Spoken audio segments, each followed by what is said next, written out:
से कीजिए, सेवा का भाव रखिए। सेवा से दुश्मन भी रिझ जाता है। आपका कोई दोस्त था पहले, लेकिन समझिए कि बोलचाल बंद हो गया, किसी कारण से दुश्मनी हो गई, लेकिन आप होली में, दिवाली में, दशहरा में कोई न कोई गिफ्ट उसको भेजने लगी, तो उसका भी दिल पसीजेगा कि नहीं? वो भी बातचीत करने लग जाएगा कि भाई 10 बार गिफ्ट भेजा है तो एक आध बार हम भी भेज देते हैं। चलो अभी बोलचाल बंद है, लेकिन पहले जब दोस्ती थी तो कितना गाढ़ी दोस्ती थी, हम एक दूसरे के लिए जीने मरने के लिए तैयार थे। तो कहावत है कि सेवा से दुश्मन भी रिझ जाता है। अगर कोई साधु, संत, फकीर, भगवान, गुरु, देवता रिझ जाए और आपको बहुत ढेर सारा आशीर्वाद दे दे, तो इसमें कोई आश्चर्य की बात नहीं, कोई आश्चर्य की बात नहीं। लेकिन सेवा का भाव रखिएगा तब। संत जो है चलते फिरते कल्प वृक्ष के समान होते हैं। आप सच्चे हृदय से कामना कीजिए, वो पूरी हो जाएगी। किसको 1 मिनट में क्या आशीर्वाद दे देंगे कहना मुश्किल है। एक घर में किसी महात्मा का पदार्पण हुआ, जैसे बड़ा आयोजन होता है ना कहीं, तो 2-4 मिनट के लिए लोग अपना घर घुमाने के लिए ले जाता है ना, शुद्ध करने के लिए। तो गरीब आदमी था, छोटी झोपड़ी थी, ऐसे झुका हुआ है। तो गृहपति ने अनुरोध क्या कहा कि गुरुदेव जरा सा माथा में खोंचने लग जाए कोई चीज़, तो जरा सा झुक के, गरीब आदमी हो, झोपड़ी में रहता हो। क्या गरीब आदमी है? कहा गुरुदेव। लाठी जो लेके हाथ में जो चल रहे थे ना, छड़ी, तो उसको ऐसे ठेल दिया झोपड़ी को। कहा कि झुका हुआ है तो इसको ऊपर उठा देते हैं। अब तो मजाके में प्रतीक हो गया। और दूसरे साल में आया उसी गांव में, तो क्या देखता है, वो झोपड़ी की जगह में अच्छा खासा महल बन करके तैयार, महल बन करके तैयार है। असल में जो गए ना 5 मिनट के लिए बाबा, तो जो भी अपना कोई चीज़ रेडीमेड नाश्ता पानी कराया, और उस घर में वो बुतरू पढ़ लिख करके तैयार था, रेडी था, समझिए कि आशीर्वाद का आशा में बैठा हुआ था कि कोई संत का आशीर्वाद मिल जाए। अब बाबा आए उसके घर से, और उसके बाद तुरंत उसकी नौकरी लग गई। गरीब आदमी था, सब दिन गरीबी में रहा था, तो उसका भी प्रतिज्ञा था कि नौकरी जब लगेगी ना, तो सबसे पहला काम हम घर बनाने का ही करेंगे। तो नौकरी भी लगी है, घर बनना भी चालू हुआ। 1 साल आते आते तो झोपड़ी की जगह महल बन गया। तो संत जो कह दिया कि इसको झोपड़ी झुकी हुई है तो इसको उठा देते हैं, तो किस मकसद से बोला वो दूसरा आदमी नहीं समझ सकता। सोचा कैसे बाबा मजाक कर रहे हैं, बड़ा लाठी से झोपड़ी उठ सकती है। लेकिन उसके पीछे में रहस्य छुपा हुआ होता है। इसीलिए संत महापुरुष कहते हैं। और संत कितने पहुँचे होते जानते हैं? एक बार मैं वैशाली जिला गया था सत्संग करने के लिए, तो जिसके घर में गया था, बहुत बड़े जमींदार व्यक्ति थे, बड़ा सारा लीची का बागान था उनका, और उधर हाजीपुर वैशाली में केले की भी खेती होती है, जो छोटा चिनिया केला होता है। तो उसने एक वाकया सुनाया, कहा कि आप लोग तो, मैंने कहा कि इस जिला में तो बहुत कम सत्संगी है, कैसे बने आप लोग? कहा कि बाबा क्या बताएं, हम तो पहले अकेले सत्संगी थे इस घर में। का फिर एक दिन पूज्य बाबा का पदार्पण हुआ। महर्षि साई स्वामी जी महाराज का हमारे घर में सत्संग हुआ, पदार्पण हुआ। तो बाबा अपने रूम में थे, अब बाहर में चेला चटिया सब भोजन कर रहा था। तो एक आदमी को दाल कम हो गया थाली में, जैसे होता ना दाल भात सब्जी, तो उसने आवाज़ दिया कि कोई है जो थोड़ा सा दाल हमको दे दीजिए। जैसे सुने ना, तो बाबा पीछे में रूम में, बरामदा में भोजन, रूम में बाबा खाने बाहर निकल गए। कहा कि इतना सब्जी और भात रखा हुआ है थाली में तो खाया नहीं जाता है, जो सब्जी और भात मिला करके खा लो, दाल खत्म हो गया है। बाबा बोले अंदर से कि दाल खत्म हो गई। अभी बोलिए रहे थे कि गिरिपति उधर से दौड़ के आ गया, कहा हुजूर काहे डांट रहे हैं इसको, से दाल तो इतना बनवाए हैं, ख़त्म होने के सवाल नहीं, अभी हम जा कर के इनको ला देते हैं। और दौड़ के जब रसोई घर में गया ना, तो सही में क्या देखता है कि सब्जी और भात तो बहुत मात्रा में पड़ी हुई है, लेकिन दाल उसमें एक गुण है ये नहीं है।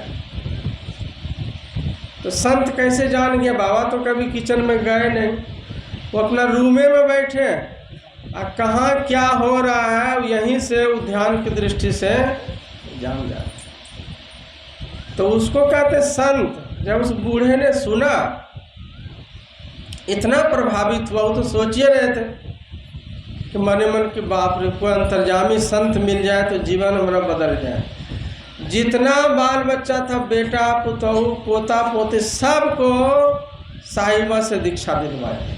का दोबारा नहीं मिलेगा ऐसा संत, जल्दी घर में आए हुए हैं, ऐसे हुए पहुँचे हुए संत से दीक्षा ले लो, जो दूसरे की मन की बात को बतला सकता है, जो आंख बंद करके अपने रूम में बैठे बैठे कहाँ क्या हो रहा है सब यहीं से बतला सकता है। ऐसा संत दोबारा मिलेगा? तो सब परिवार को उन्होंने दीक्षा दिलाया। मैं भी उसके घर में गया था सत्संग करने। तो कहने का मतलब क्या है कि जवानी में सबसे ज़्यादा लोग पाप भी करता है और सबसे ज़्यादा पुण्य भी करता है। जवानी में जब शरीर में ताकत रहता है तो अहंकार के बल पर कोई किसी को कुछ नहीं पूछता। धन का नशा रहता है, रूप का नशा रहता है, पैसे का नशा रहता है, ताकत का नशा रहता है। और जवानी में सबसे ज़्यादा आदमी पुण्य भी करता है। शरीर आपका फिट है, आप चाहिएगा तो आधा घंटा की जगह में 2 घंटा भी ध्यान में बैठ सकते हैं। आप घर का मालिक हैं, आपका हुकूमत चल रहा, आप चाहिएगा कि नहीं हम कोई धार्मिक अनुष्ठान सत्संग का आयोजन करवाना चाहते हैं तो कर लीजिएगा आप। लेकिन जब वही अवस्था डाउन हो जाती है तो न तो कोई आपकी बात चल पाती है घर में, न कोई सत्संग भजन करवा पाते हैं, और कोई दान पुण्य करने में भी बाल बच्चे से पूछना पड़ता है, सत्संग करवाने के लिए भी पूछना पड़ता है। लेकिन जब आप सामर्थ होते हैं, इसीलिए कहा गया है कि चाहे तो जवानी में आदमी सबसे ज़्यादा पाप भी कर ले, अनाप शनाप कामों को करते ही, घर का मालिक हुकूमत चलने के नाते वो कोई भी धार्मिक अनुष्ठान करके पुण्य भी अर्जित कर सकता है। शरीर स्वस्थ है, इसको ध्यान में लगा करके सार्थक कर सकता है। दोनों फायदा है और हानि, दोनों गुण है युवावस्था में। इसीलिए कहते हैं जो जवानी को संभाल लेता है वो बुढ़ापे में सुख पाता है, और जो बचपन को अर्थात किशोरावस्था को संभालता है तो वह जवानी में सुख पाता है, जवानी में सुख पाता है। इसके लिए हम खुद सत्संग से जुड़े ध्यान से, और बाल बच्चों को भी अच्छी शिक्षा दें। बाल बच्चों को अच्छी शिक्षा नहीं दीजिएगा तो बाद में दिक्कत हो जाएगी। एक मित्र बहुत दिन के बाद किसी दूसरे मित्र से मुलाकात करने का मौका मिला। तो कुमारी अवस्था में दोस्ती थी, दोनों की शादी विवाह हो गई। कहा कि भाई शादी हो गई? कहा कि हाँ शादी तो हो गई मित्र। तो कहा कोई बाल बच्चा है? कहा बेटे तो हमको 4 हैं। कहा क्या काम क्या क्या करता है सब बेटा? तो कहा कि 2 सेंट्रल जेल में है और 2 फरार है।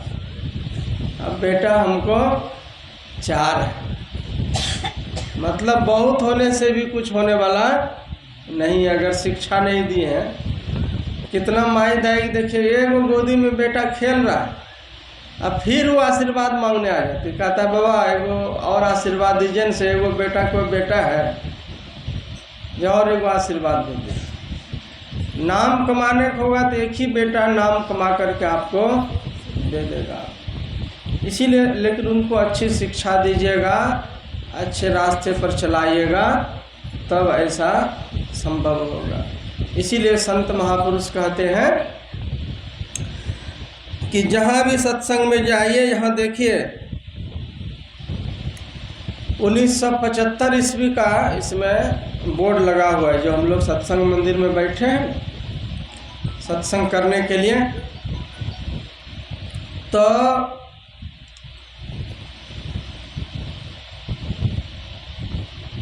इतने दिनों से यहाँ सत्संग हो रहा। गुरु महाराज भी बैलगाड़ी से यहाँ आया करते थे। इधर भारती कितना समर हुआ, इधर से रमला से जब लौटते थे ना पुरका, तो अभिनंदन ग्रंथ में लिखा हुआ है कि कुमरडी ग्राम होते हुए गुरु महाराज बैलगाड़ी से गए थे वापस भागल। तो उनके प्रताप से जहाँ जहाँ चरण पड़े मेही के, तहाँ तहाँ सत्संग कुटी बनते चले गए। जहाँ जहाँ चरण रखन, प्रत्यक्ष अप्रत्यक्ष देर सवेर श्रद्धालुओं की आप बुझ रहे हैं। अभी इतना सत्संग का प्रचार होने के बाद भी लोग सोचता है, दान पुण्य करने में हिचकता है। उस जमाना के लोग कितना समझदार थे कि गुरु महाराज के नाम से कितना जमीन लिख देता था, 2 कट्ठा 4 कट्ठा, बहुत जगह तो 1 बीघा लिख दिया है जमीन गुरु महाराज के नाम। तो भूमि दान महादान होता है। जो भूमि दान करता है वो दाता महान होता है, क्योंकि उसने भूमि दान किया तब न हम लोग सीमेंट बालू कोई चीज़ दान करने का मौका मिला। और ये जगह बहुत परम पवित्र जगह होती है, क्योंकि जब से इसकी नींव पड़ती है तो सिर्फ और सिर्फ सत्संग ध्यान की ही यहाँ पर बातें होती हैं और दूसरा कोई यहाँ पर चर्चा नहीं होती। इसीलिए मंदिर को कहा गया है नानक उत्तम नीच न कोई। इस दरबार में कोई बड़ा छोटा नहीं, सब बराबर होता है। कोई मिनिस्टर भी आता है तो भी गुरु महाराज को प्रणाम करता है। तो इसीलिए इस दरबार में आने की, इस दरबार की सुरक्षा करने की, इस दरबार को तरक्की करने का शौक़ रखना चाहिए, ताकि खुशी के दिन में हम अपना गुरु महाराज के मंदिर में जा कर के, कोई खुशी का दिन है, मान लीजिए बाल बच्चा कोई फर्स्ट डिवीज़न लाया, 2 अमरूद ही चढ़ाना है, गुरु महाराज को खुशी का इजहार करना है, तो कहाँ जा कर के चढ़ाइए? गुरु महाराज के दरबार में। आप कोई आशीर्वाद मांगना है तो भी गुरु महाराज के दरबार में, आप कोई चीज़ अर्पण करना है तो भी गुरु महाराज के दरबार में। इस दरबार की कितनी महिमा है। इसीलिए कहते हैं जहाँ ऐसे दरबार, सत्संग का दरबार लगा हो, सत्संग मंदिर का स्थान बना हो, वह पूजनीय हो जाता है, वो प्रणम्य हो जाता है। तो यहाँ पर हम लोग आए और मिलजुल करके समाज में रहें, सत्संग को आगे बढ़ाएं। और कोई साधु महात्मा आ जाए, कोई गुरुजन आ जाए, कोई ज्ञानी जन हमारे समाज में आ जाए, कोई बड़े बुजुर्ग हों, तो उनको श्रद्धा से प्रणाम निवेदित करना चाहिए। और जब भी किसी को प्रणाम करने की बारी आए तो दोनों हाथ से प्रणाम करना चाहिए, करबद्ध होकर के प्रणाम करना चाहिए। ये जो अंग्रेजी सिस्टम निकला है, घुटने में ऐसे छू करके खड़े खड़े चट से प्रणाम कर लेता है, जैसे लगता है कि उसको लाज लग रहा है कि ज़्यादा देर करेंगे तो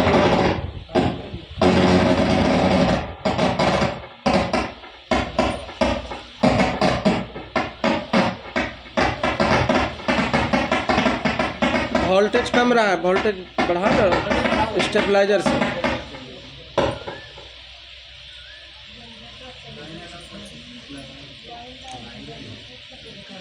एक हाथ से और बढ़ाइए, एक हाथ से प्रणाम करने पर आधा और अधूरा आशीर्वाद मिलता है, थोड़ा हल्का कम कीजिए। जबकि दोनों हाथ से श्रद्धा से विनम्र होकर के प्रणाम करने पर हमें दोनों हाथ से फुल आशीर्वाद प्राप्त होता है।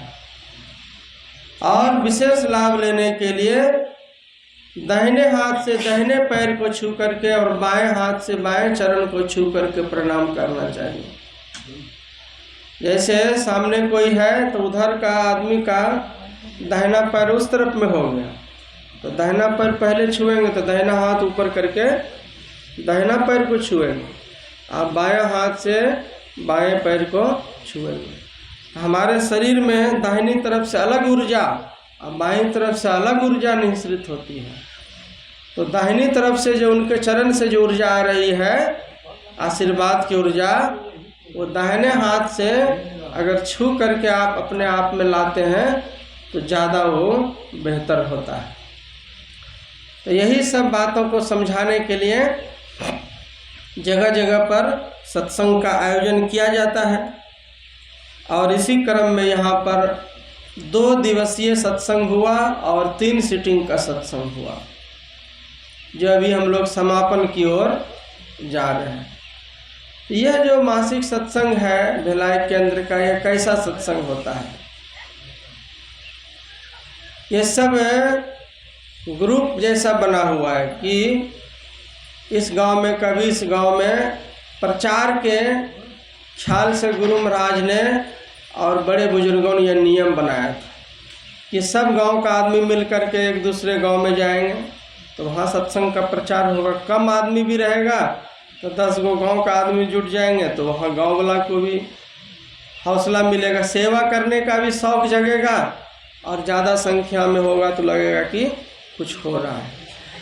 फिर उनके गांव में जब सत्संग होगा तो हम लोग भी जाएंगे। जैसे जगतपुर में सत्संग था तो कुछ कुमरडी से भी लोग गए थे, और जब यहाँ हुआ तो वहाँ से भी लोग आए शौक से। तो ऐसे पवित्र आयोजन बीच बीच में होते रहना चाहिए। इससे बाल बच्चों पर, समाज के छोटे छोटे बच्चों पर अच्छा प्रभाव पड़ता है, समाज में अच्छा मैसेज जाता है, लोगों को दान पुण्य भोज भंडारा करने का अवसर मिलता है, और सेवा करके ज्ञान सीखने का भी अवसर प्राप्त होता है। इस आयोजन को करवाने वाले जो आयोजक होते हैं बहुत खुशकिस्मत होते हैं। तो ऐसा करके इस कुमरडी ग्राम वासियों ने बहुत बड़ा पुण्य का काम किया है। इस सत्संग में चाहे तन से, चाहे मन से, चाहे कोई धन से, गल्ला पानी, कोई चीज़ से व्यवस्था में, सेवा में सहयोग किया है, सभी आशीर्वाद के पात्र हैं। तो मैं गुरु महाराज से प्रार्थना करता हूँ कि आप लोगों की शुभ भावना पूरी हो, और गुरु महाराज का आशीर्वाद इसी तरह आप लोगों के ऊपर में हमेशा बरसती रहे। यहाँ के सभी बाल बच्चों के ऊपर में गुरु महाराज का आशीर्वाद मिले, और जो YouTube के माध्यम से यहाँ के प्रवचन को सुन रहे हैं उनको भी गुरु महाराज का आशीर्वाद मिले, क्योंकि घर बैठे इस सत्संग का जितना लाभ हम लोग ले रहे हैं और जितना दृश्य है और सब देख रहा है, तो उनको भी लाभ मिलेगा। यहाँ से घर बैठे और सोशल मीडिया के जरिए मैं ही आश्रम राजगीर करके चैनल बना है, आप लोग भी सब्सक्राइब कर सकते हैं। जो अपना फ़ोटो, यहाँ का दृश्य सत्संग मंदिर का और विचारों को दोबारा आप फिर से सुन सकते हैं। आगे बढ़ के सबका ले लीजिए, उधर से बाहर निकाल दें।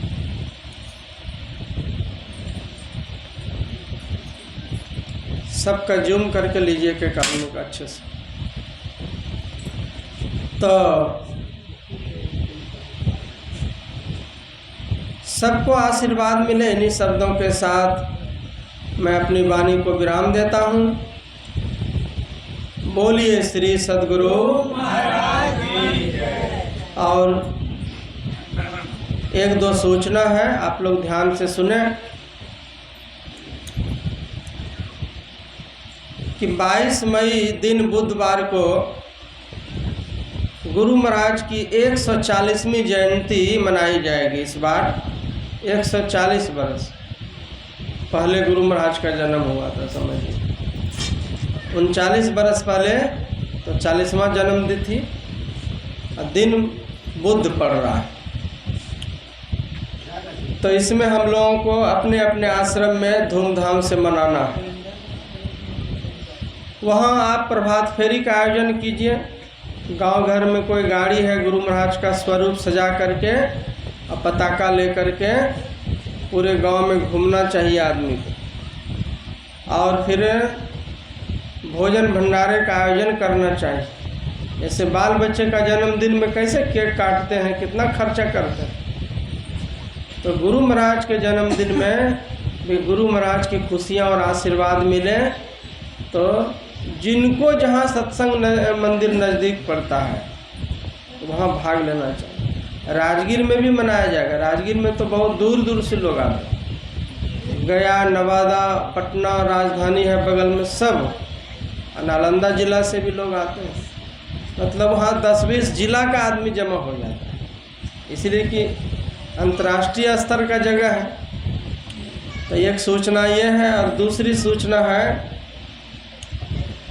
कि महर्षि में ही पुण्य धाम राजगीर में जो ठाकुर स्थान मोहल्ले में पर्वत के किनारे बना हुआ आश्रम है, 1 नवंबर से 15 नवंबर तक वहाँ प्रत्येक वर्ष पक्ष ध्यान साधना शिविर का आयोजन होता है। इतना मन लगता है, पहाड़ के किनारे इतना रमणीक जगह है कि समझिए नेपाल, कलकत्ता और दिल्ली से भी आदमी आकर के वहाँ ध्यान किया है। और उस आश्रम में इंग्लैंड से भी आदमी आकर के रहा है, यही समझिए। तो बता चुका हूँ कि अंतर्राष्ट्रीय स्तर का है। तो वहाँ अगर आप लोगों को मौका मिले, सौभाग्य हो ऐसा, तो वहाँ आए और वहाँ की व्यवस्था देखिए, और वहाँ कैसे साधक मिलकर के ध्यान करते हैं, उस सब देखिए। वहाँ पर कुछ ज्ञान होगा तो गांव समाज में भी उसको सीख करके हम लोग यहाँ कर सकते हैं। और तीसरी सूचना है, यहाँ जो देख रहे हैं गुरु महाराज का किताब छप कर के आया है राजगीर आश्रम से। इसका नाम है अनोखा भजन सागर। इसमें 600 भजन है, सभी संतों का मिला हुआ है, और 72 महापुरुष का है, 48 भाग में बटा हुआ है। सत्संग की महिमा, ध्यान की महिमा, गुरु विनती, प्रभाती, चेतावनी, सब अलग अलग बना हुआ है। तो इसको, और एक ग्रंथ है, पीली रंग की बुक है, वहाँ मिल जाएगा, जो तो अभी बुक स्टॉल लगेगा, संतो कर्मन की गति न्यारी। उसमें पूर्व जन्म की कहानियों का चर्चा है। उसमें भगवान बुद्ध पिछले जन्म में क्या करते थे, कैसे, कौन सा कर्म करने से कौन सा फल मिलता है, उस ग्रंथ में देख लीजिए। ग्रंथ सत्संग में जाए अगर सत्संगी, तो एक आध गो निशानी के रूप में जरूर ला करके घर में रखना चाहिए। इस किताब को रख लीजिएगा। इसमें देखिए 150 रुपये कीमत है, 600 भजन है, 604 भजन है। तो समझिए कि एक भजन का कीमत 4 आना से भी कम है। इसका नाम भजन सागर है। मतलब एक बार ले लीजिएगा तो लगभग सभी भजन आपको मिल जाएगा। कूट की बाइंडिंग में इसको बंधवाया गया ताकि यह सुरक्षित रह सके सब दिन। तो आप तो खरीद कर रख दिया, पढ़ने नहीं जानते, तो फायदा क्या होगा? 10 साल बाद भी आपके घर का कोई बाल बच्चा उठा करके पढ़ेगा, तो वो जो 100-150 आप लगाए थे अभी, उसको ज्ञान देकर कहीं छोड़ेगा, वो बेकार नहीं जाएगा। हमारे शुरू में एक बुक छपी थी, ब्रह्मचर्य कैसे पालन करें। अब 35 रुपया दाम था, 100 टका में लोग खरीदने के लिए तैयार रहते थे। कहीं से मिल जाए तो 100 रुपया में मिल जाए, तो हम कहे भाई 35 रुपया का किताब है, 100 टका में खरीद रहा है, बात क्या है? क्या आप लोग इतना ज़्यादा दाम दे के क्यों खरीदना चाहते हैं? क्या नहीं जानते बाबा, ये किताब नहीं है, ये टैबलेट है, गोटी है। जैसे बीमार आदमी जब हो जाता है तो महंगा टैबलेट कैसे खाता है? ब्रह्मचर्य से पालन करने से कोई बाल बच्चे विद्यार्थी का जीवन बदल जाए, अनाप शनाप मन में जो थॉट चलते रहता है, और वहाँ से रुक करके अगर उसका मन पढ़ाई में लग जाए, तो उसके सामने में कोई 100 रुपये का कीमत है? उस किताब को पढ़ के तो 100 तो खाली महात्मा बना है संत मत में, वो अपने कहता है। जितना नया साधु सब है इनका, तो बाबा आपके किताब से हमको बल मिला, प्रेरणा मिली, तब हम इस लाइन में आए। तो ज्ञान के आगे में धन की कोई कीमत नहीं होती है। इसीलिए संत महापुरुष कहते हैं कि संदेश के रूप में, चाहे वो कहानी वाली किताब, चाहे ये भजन वाली किताब, इन दोनों में से, और कैलेंडर और गुरु महाराज का स्टिकर, लॉकेट, सब कुछ है, वो आप लोग जरूर एक एक प्रसाद के रूप में ले लीजिएगा, यादगार के रूप में ले लीजिएगा। तब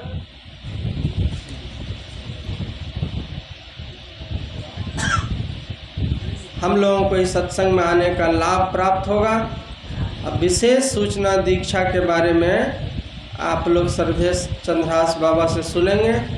बोलिए प्रेम से श्री सद्गुरु महाराज की जय।